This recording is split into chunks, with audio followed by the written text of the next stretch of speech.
প্রিয় বন্ধুগণ, গতকাল একটা ঐতিহাসিক একটা ইভেন্ট, পলিটিক্যাল ইভেন্ট হয়েছে। আমরা বেশিরভাগ রাজনৈতিক দল আমরা একটা ঐতিহাসিক জুলাই সনদে স্বাক্ষর করেছি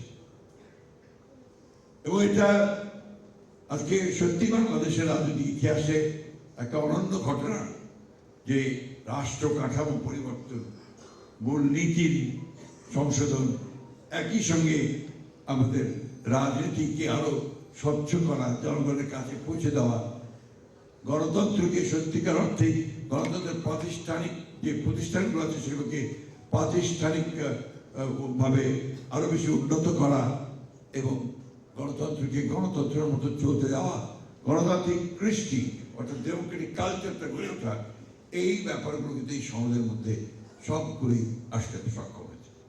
প্রায় দীর্ঘ 7-8 মাস কাজ করে তারা এটা নিয়ে এসেছেন।